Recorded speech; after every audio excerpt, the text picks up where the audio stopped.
Hi everyone, this is audap. Let's continue our game of Strawberry Vinegar on Nintendo Switch.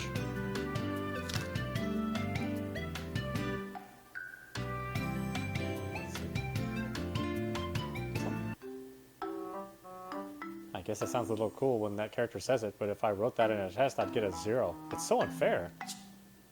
Oh, are you embarrassed, Rie? I'm not embarrassed, but your face is turning red. You're so cute, Rie. It's like unlimited blushing works. My cheeks turn even redder. My right eye twitches. Please shut up. If she doesn't, I won't be held responsible for my actions.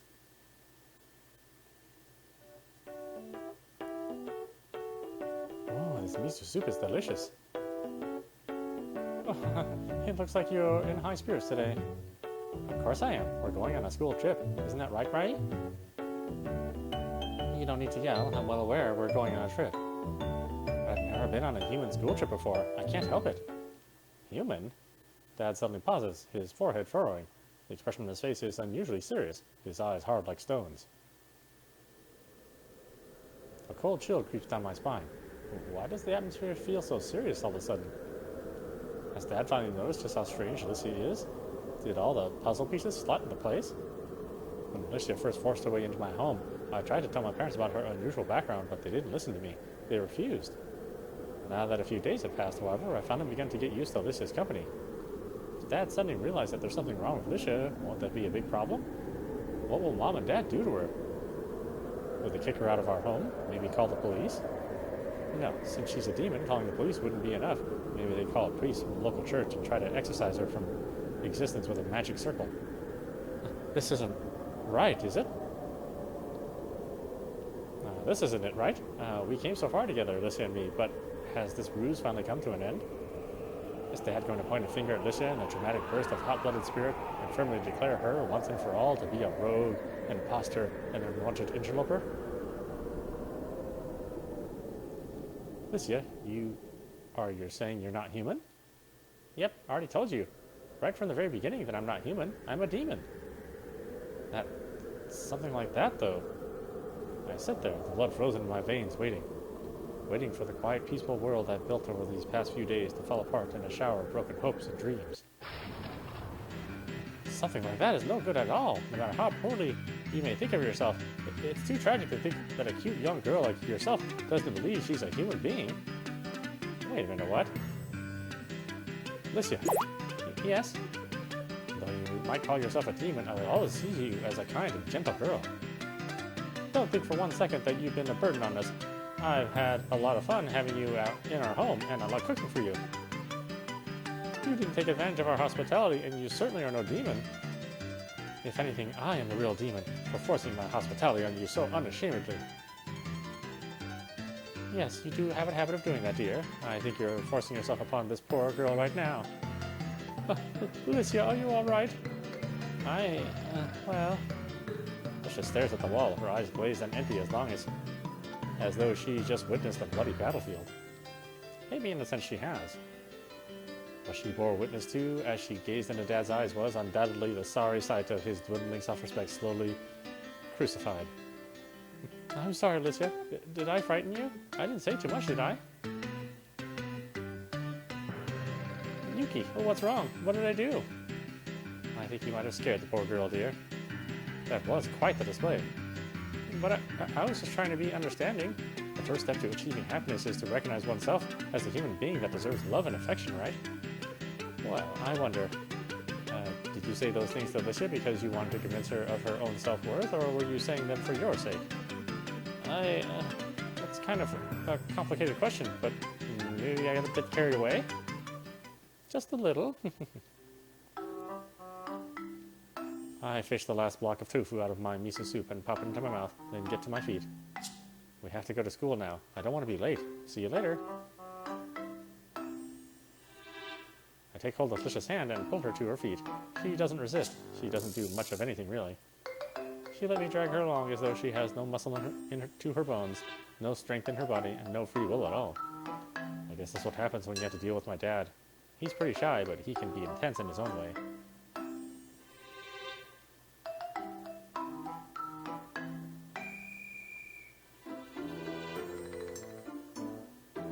monsieur. I'm really sorry. Are you still trying to apologize to her? Don't be so selfish, dear. What do you mean? Aren't you burdening her with yet more worries? It's always better to see people off with a smile and a wave, not a sad face like that. Yes, you may be right. I'll do my best to say farewell with a charming smile from now on. Good luck, dear. I promise to cheer you on, even when everything goes wrong and you end up crushed in the pits of the blackest despair. Thank you, Yuki. I can always count on you. You're welcome, dear. Okay, now, I know I've mentioned this before, but now I really want to know. Just what in King Arthur's good name is up with my parents?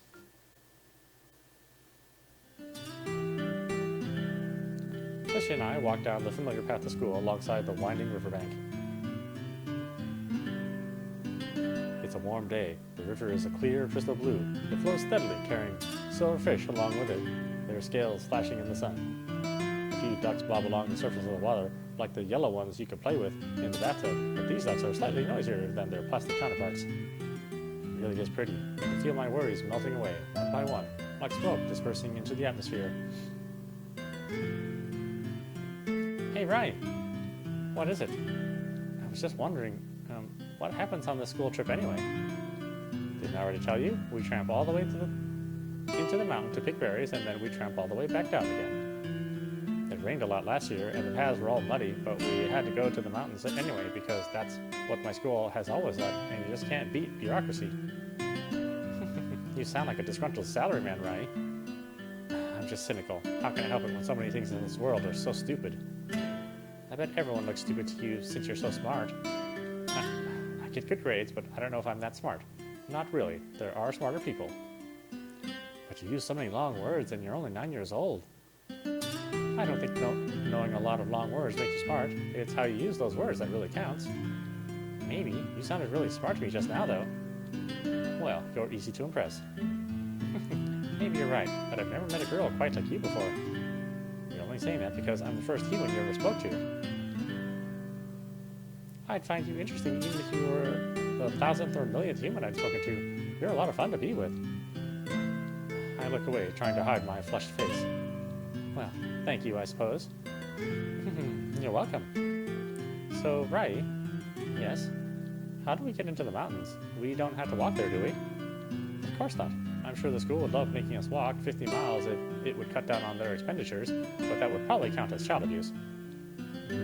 But 50 miles isn't very much. I could walk that in half an hour, maybe. Half an hour? Yes, is that really so abnormal? Do we even need to ask? Does Lissa really not understand how unusual she is? So, if we're not going to walk, how will we get into the mountains? Do you have chariots? Chariots? That's right, black chariots pulled by skeletal horses, like the ones Hades used to whisk Persephone away to the underworld. They're really fashionable right now. Mom's wanted one for ages, but skeletal horses are hard to come by, and they're so expensive. So, we're mixing Greek mythology into this as well, are we? My already hazy image of hell is growing more and more distorted by the second. Nothing Lissa says adds up. Of course we don't have chariots. What century do you think this is? The century shouldn't matter. Chariots are very elegant, no matter what time period you live in. Maybe in hell, but I don't think that would work here so well. The roads aren't built for it. Oh, I see. That's kind of sad. A pause.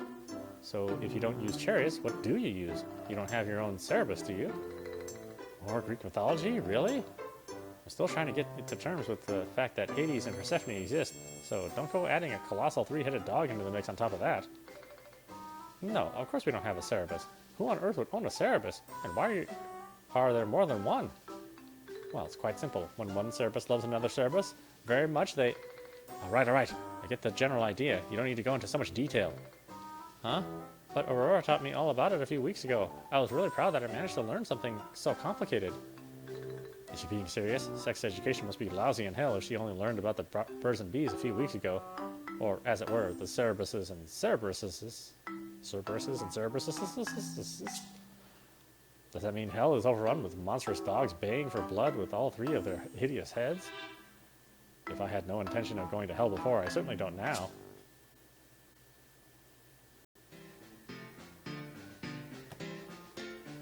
So, it isn't a Cerberus at all. Don't sound so disappointed. I already told you our school doesn't own a Cerberus. Why do you think it would? I don't know, a girl can dream big, can't she? I don't think any normal person would dream about owning a Cerebus. This isn't as exciting as I hoped, but I guess it'll do. I've never been inside one of these tin cans before either. It isn't a tin can, it's a bus. But it looks like a tin can, a massive tin can on wheels. Alicia has a point there. This bus is an ugly rectangular shape made of metal, and as Hikage Elementary School students are crammed inside it like canned sardines. One of our more eccentric teachers tried to pretty this bus up, but it didn't really work. A bus is still a bus, and these poorly planned attempts to make it look cute and cozy instead make me feel ill. I don't like traveling at the best of times, but being shut away inside this bus with the rest of my class is far too overwhelming. I could feel their eyes trained on me, observing me, their poisonous words dancing through the air like scattered pollen. I'm so glad Alicia looks better now. It isn't fair, though. I wanted to sit next to her. Me too. Why did it have to be a Sakuraba? Why is it always her? She doesn't even like people. This is wasted on her. I duck my head, clenching my hands into fists. I don't usually agree with the rest of the class. I care so little about their opinions. They're nothing more than a faceless mask to me. But now I wonder. Maybe Alicia would have been more fun if she'd stay with my other classmates. Any of my other classmates. It must be so plain and boring compared to the rest of them. I don't say anything in class, and I don't go to any after-school clubs, and I don't even have any friends. None of this bothered me before, but it's starting to bother me now. Alicia's only ever been positive about spending time with me, but maybe she was being nice. How could a bright, bubbly girl like her, who captured the hearts of my whole class in under a week, like a grumpy, gloomy girl like me? Hey, do you think I could be Alicia's partner for the rest of the day? That's a good idea. She might be sitting with Sakuraba now, but that doesn't mean she wants to. Maybe she just didn't want to say no. Well, Sakuraba can be very scary. Can be kind of scary. We should go and ask her then. Let's liberate her from that tyrant. Tyrant? Is that how the others see me? Hey, Alicia. Alicia turns her head. One of the boys from our class is talking to her. His face is so nondescript. I can't remember his name. Maybe it was Fuji something? Do you know who you want to partner up with on the trip yet? Yep, I'm going to be with Rie, of course. That's because you're living with her, right? I know you don't want to hurt her feelings, but you don't need to stick with her so closely. Why don't you try talking to the rest of us? It might be fun. But I have fun spending time with Rie, too. Are you sure about that? Don't you think she's kind of difficult? What do you mean? I mean, for a girl, she's kind of scary. I bob my head. I know I should reply, but I can't bring myself to. I can't say I blame Fuji something. I know he doesn't like me. Since I never interact with him, I'd never given him anything to like. Maybe Alicia really would be happy if she went off with him. I'm not right for her. We're just too different. And yet... Scary? I don't think Rie's scary. Really? Not even a little bit? No, why would I? I come from hell, and hell is filled with all kinds of horrible things. There are vengeful spirits and pits of bones and huge beasts made of fire with 7 heads and 10 horns. That's not nearly as scary as Rie. A beast with 7 heads? That's right. I'm not scared of Rie at all. In fact, she's my very best friend in all the world. She is? I am? Of course you are, silly. You let me stay at your home, and you made me lots of delicious food, and you talked to me when I felt sad, and you nursed me when I was sick. You're a really nice person, Rie. The best. Alicia leans forward and takes my hands in hers. Her palms are warm, and though being held by her is a little embarrassing, especially in front of the rest of my class, I can't quite bring myself to care. It's comforting. I inhale, my breath catches in my chest, and my throat feels dry. Why is my heart beating so fast? You know what, Rie? What? I really do love you. What just happened? It's been almost 10 minutes since Alicia's proclamation, and my brain still can't process it. Was it some kind of dream? I'd be tempted to believe that if I didn't feel so distinctly travel sick. It must be true. She said she loved me. Not just like, but love. Kee. My face turns red. My cheeks burn. My heart thumps painfully inside my chest. How on earth am I supposed to react to this? It's true that Alicia managed to get Fuji something to leave me alone, but at what cost? I can hear him whispering about it even now. Did Alicia really say love? She did. There's no mistaking it. Not like, but love. Definitely love. Definitely love. That was so unfair. Wish Lisha would say that to me. That Lisha did not truly mean love, but was unable to communicate her feelings in any other way, given Japanese is not her first language. Ah, that must be it. I'm sure that must be it. Maybe I still have a chance after all. No way. When she said love, she really did mean it. The aura around those two is unmistakable. Aura? That's right. The pale, white, lily-colored aura of two girls in love. I sink down to my seat. Why did this have to happen to me? Rie, are you alright? You've been really quiet for the last 10 minutes. Does she need to ask? Isn't it obvious I'm not alright? I hate being the center of attention, and a bold statement like Lisha's definitely got attention. I need to make notes quickly. I'm going to turn this into an epic original story detailing the true love between two shy, sensitive schoolgirls, and make loads of money at Comiket. And a manga adaptation, apparently. This is just great. What should I do? Oh, thank you, Lisha, for supporting me. I'm fine, really. Are you sure? I'm sure. I just feel a bit sick. I don't like traveling very much. Yeah, these roads are pretty bumpy. That's why chariots are superior. Really rich families have skeleton horses that can fly, so you don't even get stuck in traffic. Oh, how wonderful. It really is. You should come to hell with me sometime, so you can ride in one of those chariots for yourself. Thank you for the invitation. I'll be sure to remember your kindness. That doesn't mean I'll act on it, but I'll remember it all the same. It isn't every day you get an invitation from a demon to come to visit hell that isn't accompanied with ominous thunderclaps or Latin chanting. Yay, thank you, Rie. And, thank you for defending me back there. I really do appreciate it. It's no problem. I'd do anything for you, Rie. After all, you're my first ever friend. And you, yes? I look at Lisha hesitantly, my eyelashes fluttering. I'm not used to being open with my feelings, and expressing my thoughts plainly is rather difficult. My emotions are sealed over with a layer of ice, but they bubble away underneath the surface like a Norwegian fjord. It's difficult, but I want to tell Lisha how I feel all the same. I think she deserves that much. You're my first friend ever. You're my first ever friend, too. Yeah, they're both so cute. I'm going to melt. Huh? One of my classmates, a girl with braids and freckles who I think might be called Mayura, is watching us, her face flushed bright pink. I need to take more notes quickly. Innocent awkward friendship, which later blossoms into love, are incredibly popular. What on earth are you talking about, Mayuri? I swear I don't understand half the things you say. Oh, so her name was Mayuri, not Mayura? I should have known. I'm sorry, Hime. It's just whenever I see two cute girls together, I can't help myself.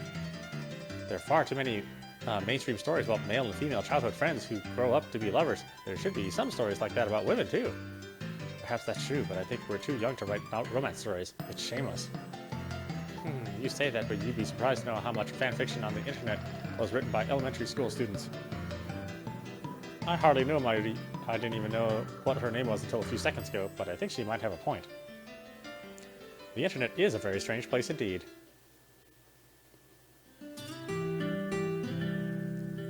Wow, this place is so amazing. Look at this, Rie. I know what these fields look like. I've been here before. But I haven't. Lisha stands there with her arms spread out, staring out into the horizon. I can't deny these fields are pretty. A hidden bower of strawberry plants tucked away amongst the mountains, but the aesthetic experience is somewhat dampened by my past experience with this place. We went here for our school trip last year, too. Wandering around the leafy field with a wicker basket in hand, prodding strawberries to check whether or not they were ripe enough to pick or not, wasn't very exciting.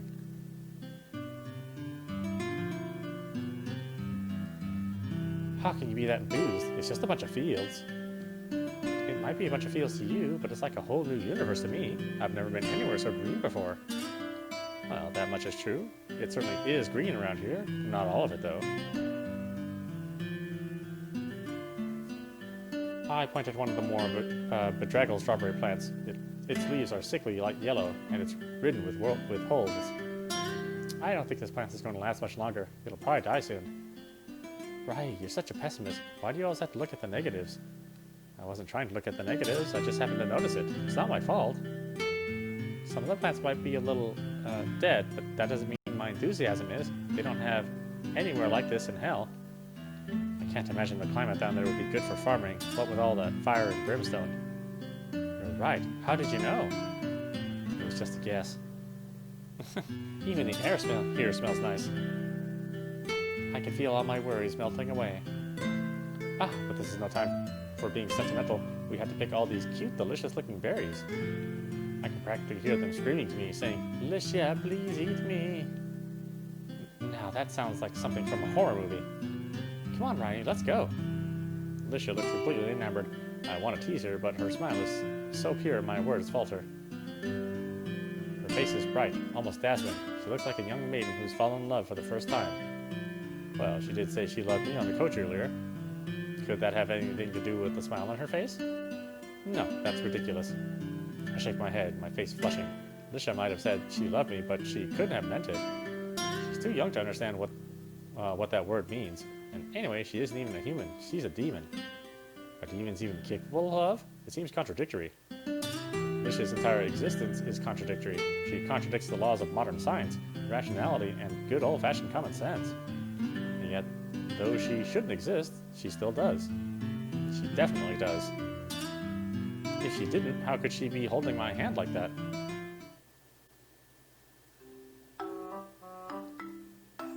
Rie, do you think these are ripe enough?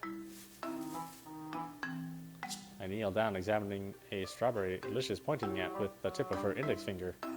The strawberry is washed out light pink at the tip, and pale green at the fatter end. Looking at it is making me feel kind of depressed. You should leave it alone. I don't think it's ready yet. Well, there's only one way to find out. Licia plucks the unripe strawberry off the vine, straightens up, and pops it into her mouth. As soon as she does, her face turns pale. Right, it's really hard and sour. Of course it is. I told you it wasn't ready yet. Why'd you ask me for advice if you had no intention of following it? Because I didn't know for sure.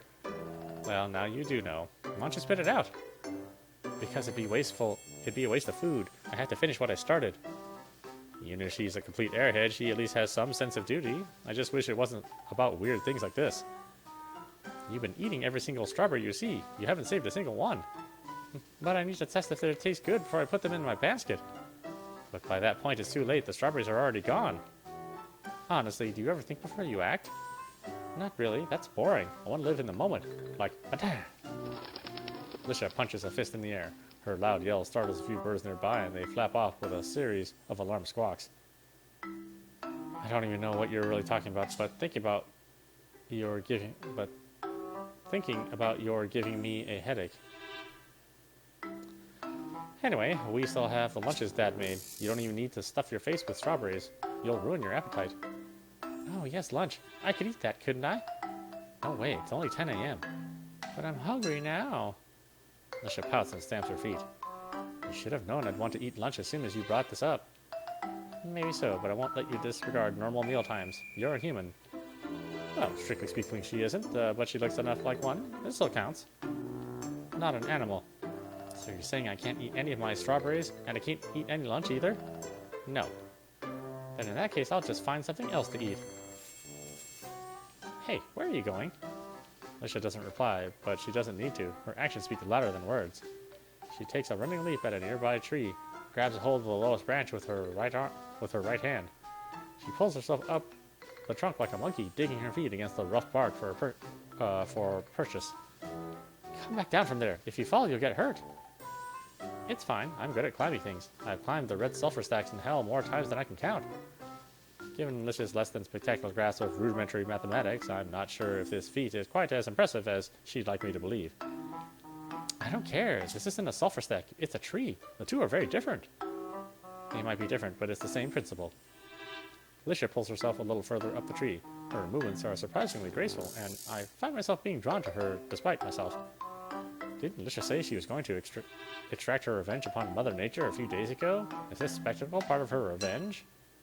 Is she trying to one-up nature itself, proving her inherent superiority by scaling this tree?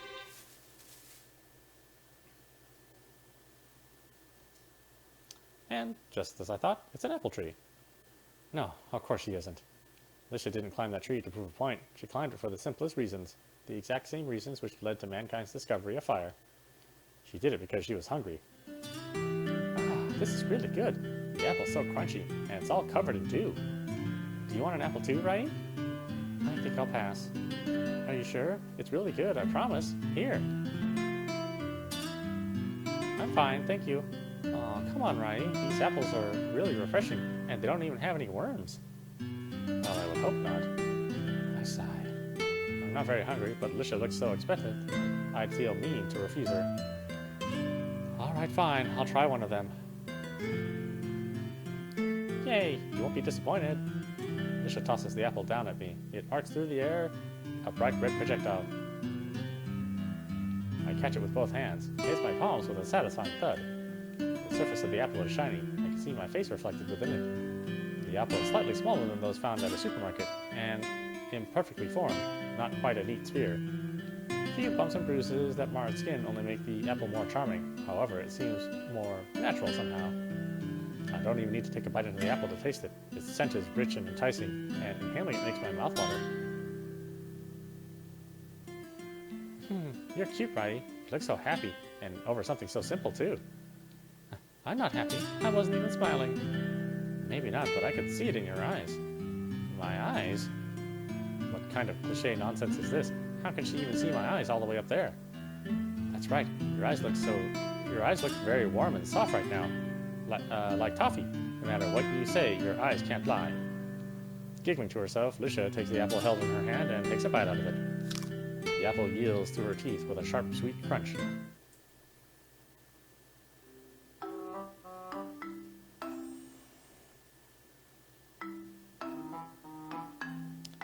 And even though we've been here for hours, you still don't have a single strawberry in your basket. Lisha stares at her basket and gives it a shake, as though this sad little motion might make a bushel of strawberries appear inside it. It doesn't. How did this happen? I picked so many. Where'd all my beautiful strawberries go? Well, I wonder. It must have been sabotaged. It's witchcraft. You're going to pin this on a witch even though you're a demon? I offer my condolences for any witches who might exist within our modern society. They seem to be the unfortunate scapegoats for all the world's woes, even those of demons, apparently. Poor witches, wherever you may be, they have my sympathy. Lisha, however, does not.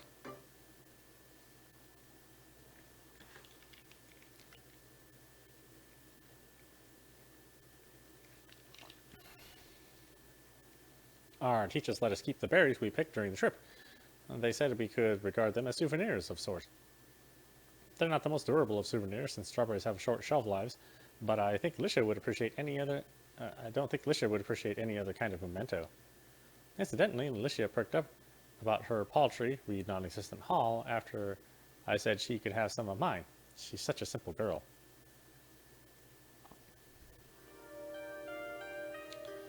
Lisha doesn't look quite as excitable right now, though. If anything, she seems exhausted. Lisha, are you all right? I'm okay. She yawns, her pale eyelashes falling shut. When the coach goes over a bump in the road, she starts, her body jerking, and her eyes snap open again. I'm just sleepy. Is that because you woke up so early? Maybe? You're so silly. It's nice that you got so excited about our school trip, but you've tired yourself out. You should have taken it a bit easier since you were sick yesterday. But I couldn't. Why not? Because it was my very first school trip with you, Rie. I didn't want to waste it. I wanted to see a lot of things and pick lots of berries and play with you. But now you're worn out. It was still worth it. Lisha's laughter trails off and her ashen eyelashes flicker shut one more time. As it turns out, it's the last time. She falls to one side like a marionette with cut strings, and her head rests against my shoulder. Lisha. Hey, Lisha. I call her name, but she doesn't stir. She really must have been exhausted to fall asleep like that. With her eyes closed, her lips pursed, she almost looks like a doll.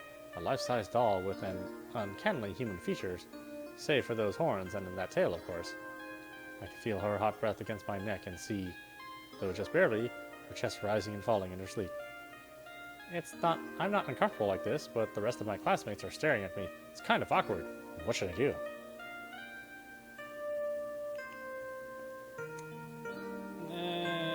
She can say like that. Licious hair brushes against my cheek and tickles my nose, but I don't make any comment. I can't bring myself to. I don't really want to wake her.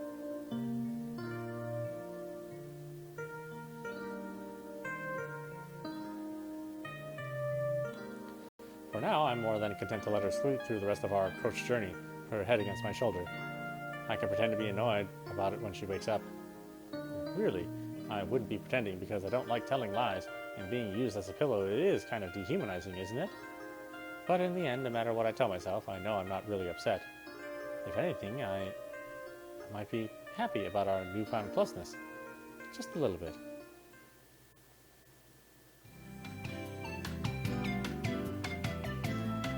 So, how was your trip? Did you have fun? Yes, I found a load of berries. Look, look! Alicia holds my wicker basket of berries aloft, almost shoving it into Dad's face. Wow, you really did find a lot. That's impressive, Alicia. You're such a smart girl. Don't you think that's a bit misleading? I was the one who found those strawberries. Well, I suppose so. At least she has the decency to look ashamed, for a few moments anyway. But we worked as a team, right, Rie? You're my partner, and that means whatever is yours is mine, and whatever mine is yours. But you didn't contribute a single thing to our so-called partnership. You just ate everything. Well, I'm sure Lissa tried her hardest, Rie. You shouldn't scold her like that. No, it's all right. I'm sorry, Rie. I shouldn't have lied. I wasn't trying to take credit for your hard work. I just wanted to show off a little, because I was so happy you managed to find so many delicious strawberries. I suppose that's okay then. If it really is how it is, then it's fine. Dad looks between the two of us for a few moments, a small smile on his face. You two really do get along, don't you? What do you mean? I thought you held grudges for longer than that, Rie, but you forgave Alicia in a heartbeat. I know Yuki wouldn't be that merciful. Whatever. I'm not my mother, so that's irrelevant. Well, maybe. I think you look a lot like me than your mother, that's for sure. The way you act, though, it's uncannily similar at times. Dad frowns. He looks kind of nostalgic. Was he thinking about Mom? Maybe he's sad because she hasn't come home yet, even though it's already 6:30 in the evening. That Sato guy must be working Mom hard. She's always out late nowadays, and she never has enough time to eat dinner with us as a family. Dad tries to smile his troubles away, indulging himself in cooking or sewing to pass the time, but I don't know how effective that is. He's been happier with Alicia around to pamper, but that's only a temporary solution to his troubles. What will happen to him when Alicia leaves? What will happen to me? I don't want to think about that. The thought is painful. Anyway, since we have all those delicious strawberries, it would be a shame to waste them, wouldn't it? That's exactly what I was thinking. I don't make those cute little strawberries into something really, really yummy. Strawberry cheesecake, strawberry pie, strawberry tarts, strawberry milkshakes, strawberry daifuku, strawberry mochi, strawberry panic. Was the last item on that list something you can eat? I wave a hand in front of her glazed eyes. Alicia, are you still with us? Strawberries are so tasty. I guess not. This girl has nothing but food on the brain. Well, it's nice that you're so enthusiastic about the strawberries, but I don't think we have enough to make all of those dishes. No way! Is that really true? Unfortunately, we could probably make at least one dish out of this, though. Wouldn't you like that? I suppose it's better than nothing. In that case, I want to eat a strawberry shortcake. I've heard about them before, and they're meant to be really good. One of my big sisters had a slice of strawberry shortcake once, and she said it was so good. Eating it was like falling in love. And what about you, Rie? You want to make strawberry shortcake too?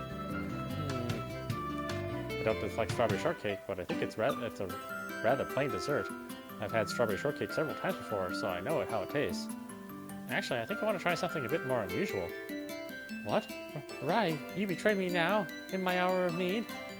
Hey, I was the one who picked all those strawberries. If anybody should get to declare what we make, it should be me. What? A strawberry shortcake? That's so good, it feels like falling in love. What do you know about love? You're only a kid. I mean, so am I, but I like to think I'm mature for my age. But I love food more than anything in the world. I love it more than the blood that runs through my veins, or the heart that beats within my chest. You might love the food, but it doesn't love you. You got sick before you ate too much of it only yesterday, didn't you? I just miscalculated a little. Such a thing won't happen again, I promise. I don't want to be a burden on you any further, Rie. For girl who doesn't want to become a burden, she sure is being stubborn about her stupid strawberry shortcake. You don't need to disagree on such a simple matter. Can't we make both instead? But you already said we don't have enough strawberries to make both too many dishes, didn't you? Yes, I might have said that. You shouldn't go back on your word. It's not possible to please everyone, so you gotta get used to that, even if you don't like it. You really are wise, Rie. I feel like a mere novice compared to you. Maybe you are. Now, as you are obviously incapable of being an arbiter, since you're too afraid of hurting people's feelings, I think I should decide what we should do instead. But you're actually clearly biased, Rie. So you might be my friend, but you're my potential opponent in this bitter and bloody battlefield. It isn't fair if you get to decide what we do. So you say, but these are my strawberries. I have a complete monopoly on them, and we're going to do what I want. But what do I want? I'm not the world's biggest fan of strawberry shortcake, but I am petty enough to spoil Licious fun. But am I petty enough to spoil Licious fun?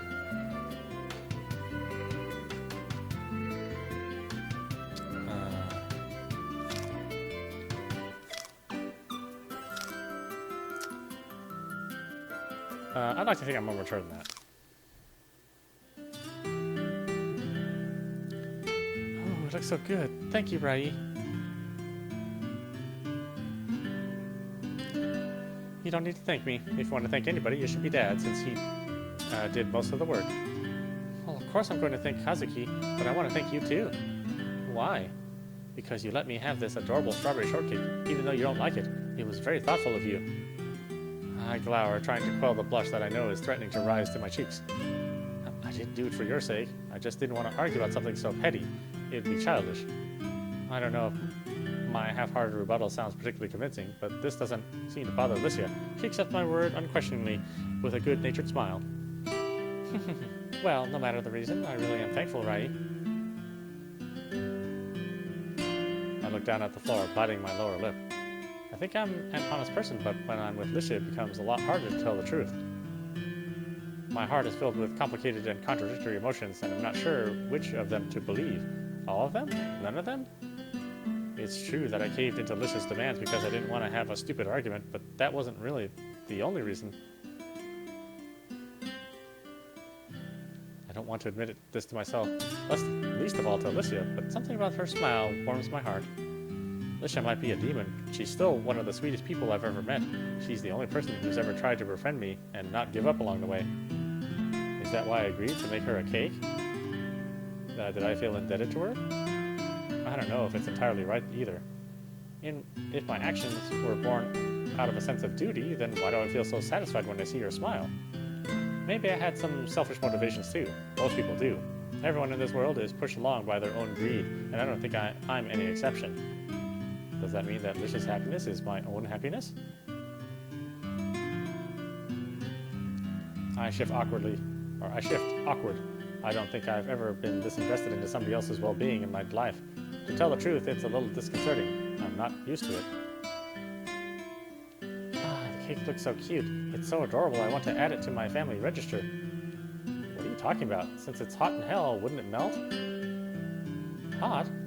Isn't it meant to be cold in Norway? It might be cold in Norway, but that has nothing to do with hell.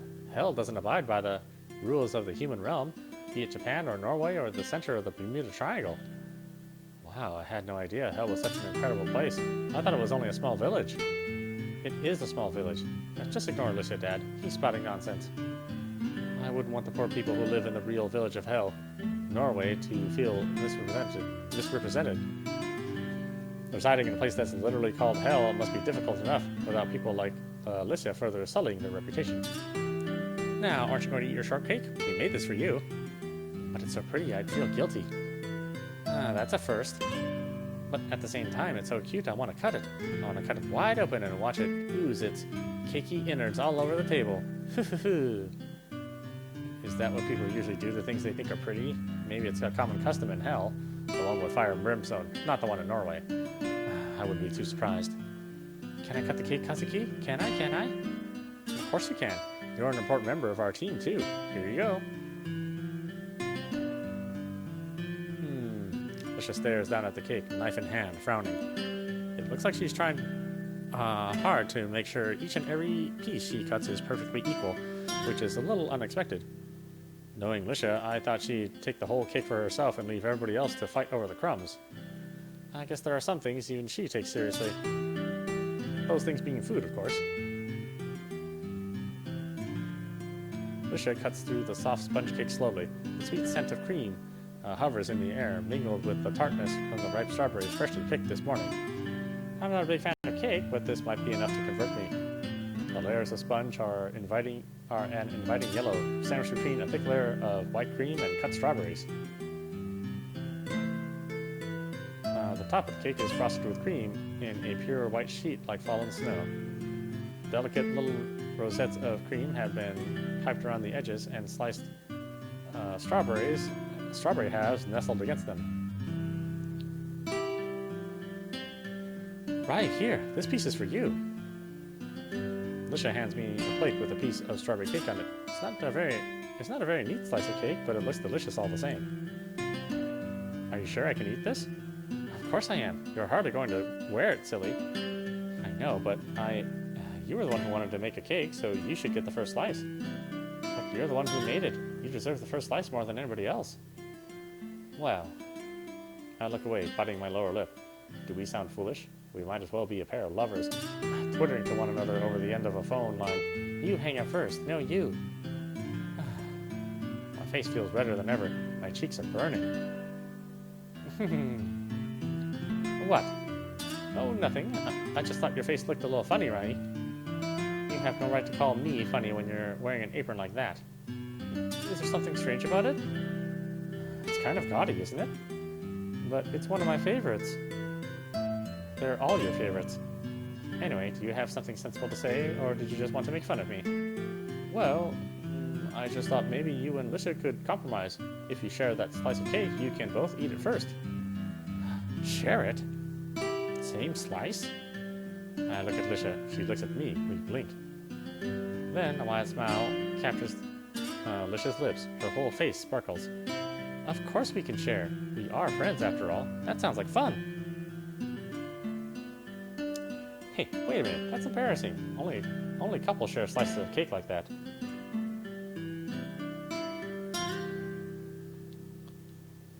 But Dad doesn't listen. He hands Lisha and me a fork, smiling. Alright, you two, enjoy. You're a lot craftier than you look, you damn old man. I haven't been living with your mother all these years for nothing.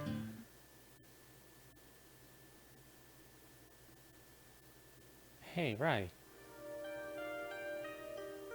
What is it? I must have grown accustomed to my nightly chats with Lisha because I don't feel that once familiar twinge of annoyance when she says my name. Has this become part of my routine? Talking to Lisha seems natural to me now, as natural as the strawberries growing in their field. I had a really nice time today, Rie. It was a lot of fun. That's good. I had a nice time too. You did? Really? Of course. Why would I lie about that? I don't know. I thought I annoyed you. You are a bit annoying, but you wouldn't be you if you weren't. I can cope. Thank you. A small silence steals over us. I sit up in bed, the covers falling from my body, and I look at Lisha. She's lying in her futon, her ashen hair spread across her pillow. She stares up at the ceiling, her crimson eyes wide and staring. It doesn't look like she's trying to get to sleep. Rie, I was thinking about something. What? Well, quite unusually, Lisha is the one who looks bashful now. I can see the blush on her cheeks, even through the darkness of my bedroom. Maybe we're both allergic to each other. That might explain why we keep turning red. I've had so much fun these last few days. More fun than I've ever had before in my whole life. Isn't that because you got to eat a lot of food? And that's partially it, but it's not the whole reason. I'm not that greedy. Well, I wonder. I think it's because I was with you, Rie. You might be a little stern, and you scold me a lot, but you do it only because you care about me. My big sisters are the same. My big sisters have to love me because they're related to me, though. At least, that's what I think. That doesn't mean their love is worthless, and I love them a lot too, but having a friend is a little different. It's not the same sort of love. I'm not used to it, and it's a little weird, but I think it's love all the same, no matter what you say. I might be a demon, but I can still feel love, and I love talking to you. And I love being with you. And I just love you as a person. You really are my bestest friend in the whole world. In the human realm and in hell. Licia. I blink, a little taken aback by the sincerity in her voice.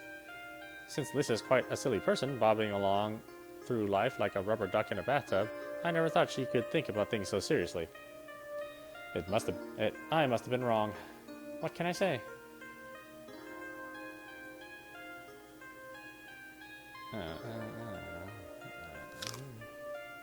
Oh, wait. I'm gonna do that there.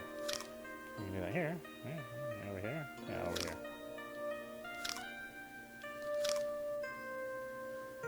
here. Well, I would think... Oh, excuse me. The story wants to say, that you love her.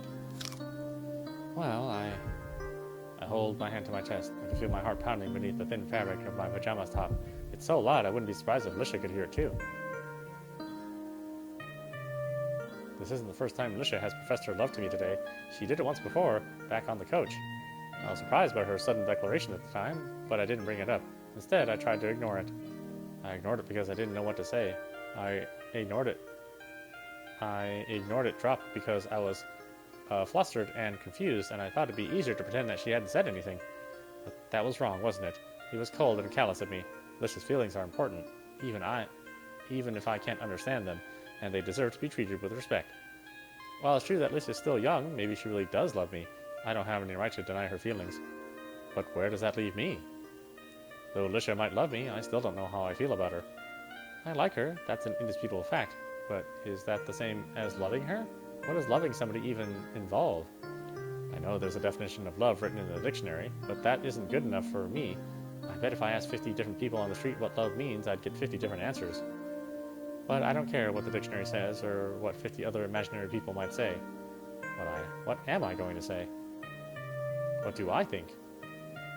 I know it's normal for girls to get crushes on other girls when they're younger, but isn't that something you usually grow out of? That's what I've heard on TV, but it doesn't always work like that, does it? I don't know. I don't really get it, but... Licia really is pretty. She's fascinated me from the very beginning, and she still does now. It's true that she annoys me, and she exasperates me, and she tires me out, but there's more to it than that. I've enjoyed her company these last few days, and I don't want her to go back home. I can hardly stand to think about it. Is that what love is? Wanting to be with somebody all the time, no matter what? It might be a flawed answer, imperfect from my lack of experience, but it's still my answer, and I'm going to stick with it. If that's what love means to me, then... Licia, I think I might love you too. Rie. Only a little bit, though. I mean, I'm still just a kid. I can't believe it. Rie said she loved me. Rie said she loved me. All of a sudden, with a delirious squeak, Licia grabs hold of one of her pillows and hugs it hard. Rie said that she loved me. She loves me. Hey, keep your voice down. You're gonna wake Mom and Dad up. It's not like I'm not happy about Licia's reaction, but this is pretty embarrassing. I don't understand. How did I end up liking this silly girl so much? This world really is full of mysteries.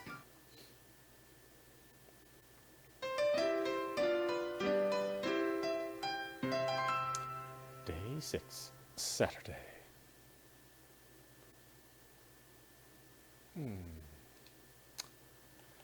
Okay, why don't we stop it there? This is audap Rie. You've been watching Strawberry Vinegar on Nintendo Switch. Like I said, it's a very cute little innocent story. I have to admit, I actually don't like either of these characters. But you know, they're written age appropriate, you know, so they're, well, I mean, I think they're written actually a little younger than their ages. But that's okay. It's, I'm not the target audience for this game. But I think if you are the target audience, I think you'd have fun either having somebody read it to you, preferably not me, or just reading it yourself on your own. So yeah, I think it's cool. I mean, if you have a want of a more innocent kind of carefree tale, then this is something you should pick up. Anyway, I hope you enjoyed watching. I will see you at the next stream.